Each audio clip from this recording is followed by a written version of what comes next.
I think the most important thing that I learned is that God really does love every single one of His children, and that each of us are His children, that He loves us no matter what, that He's always there for us, that He's always looking out for us, and that there's always some way for us to come back to Him and to be better and to strive to be more like He wants us to be.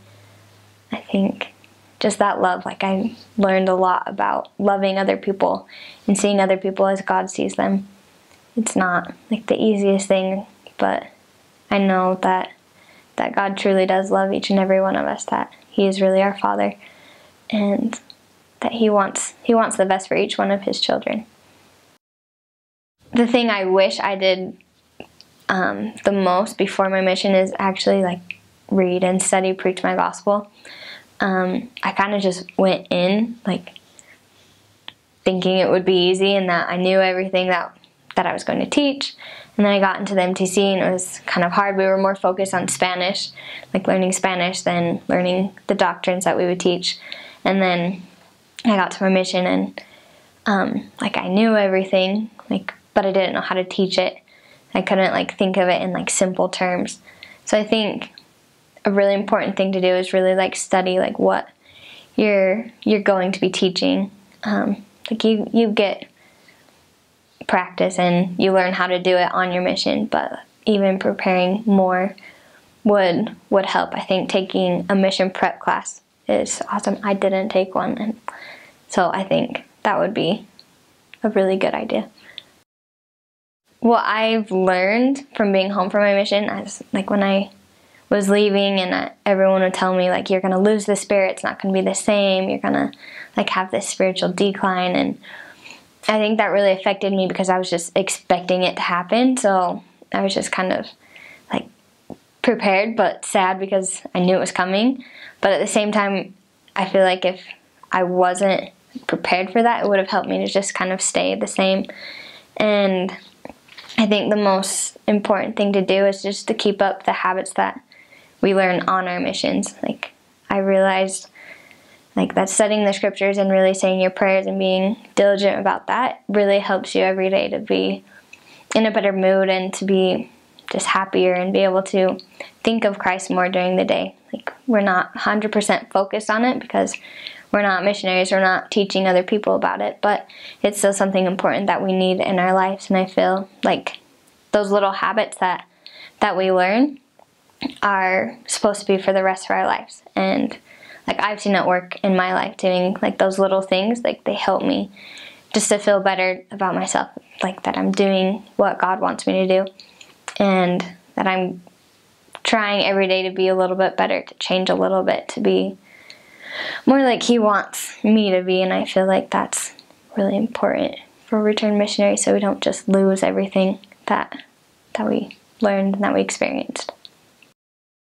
I think just being patient, like on your mission with yourself and with other people is really important. I know on my mission I struggled with like feelings of like inadequacy, and I've been talking to my brother who's in Peru, and he told me, he's like, I just don't feel like I'm good enough, like I'm not doing everything that I can be doing, and I don't feel like I can do it. And like I know like the mission gets hard at times, and it's hard to just stay 100% the way that we know we should be, because we get down on ourselves and we don't think that we're doing all that we can do. So I think it's important to be patient with ourselves, because I know if we're trying like little by little every day, we'll be able, we're doing the right thing, that we're able to do the Lord's will, and we are adequate, we are capable of doing the Lord's work in the way that He wants us to do it. And I think being patient with the people you're teaching is also important. It's not easy to change like drastically from one way of living to another, and sometimes I feel like I forgot that on my mission. Like, how do you not do this? Like, it's so amazing. How can you not see that this will benefit your life? But sometimes it's hard for them to see that because they're not used to it. So I think it's important to be patient and to just be loving of and accepting of everyone and of yourself and of your companions, and just be able to do those little things every day just to keep going. So when I was in San Jose, I was with one companion, and we were kind of struggling finding people because it was right after the hurricane, so a lot of people were busy doing their own thing. But we were just looking for people and to teach and to share the gospel with, and we came up to like the poorest part of where we lived, where we were serving, and there were three moms just like outside their house. And so we started talking to them, and they kind of seemed interested, kind of not, but we just told them that we would come back and that we would talk to them. And we didn't for a few days, and then we had transfers, so I had a new companion. And then when I went with that companion, we went and talked to one of these moms, and she invited us in, and she told us that she was really interested and that she wanted to tell her husband and wanted her whole family to listen to us. And so it was just kind of a cool experience, because like with time, like this whole family listened to us, and they had so many problems and so many hard things going on in their life, but we would always come over, and the husband would get home from work right when we were coming, and he'd come and he wouldn't do anything. He would sit down, and he'd make his 2 kids come sit down and his wife, and they would listen to us, and they'd have tons of questions. They would read all the scriptures. They would like understand and want to be better, and they struggled with a few things, but they were really trying to be better, and we were able to just teach them all of it. And they had no money, but they always came to church. They found a way to save up a little bit of money so that they could take the bus to church. And I remember just like waiting in the foyer, just waiting for them to come, and like it was the church had started, and we were waiting and still waiting, and then we were about to go in, and we see them just walking around the corner, like speed walking, trying to get there on time.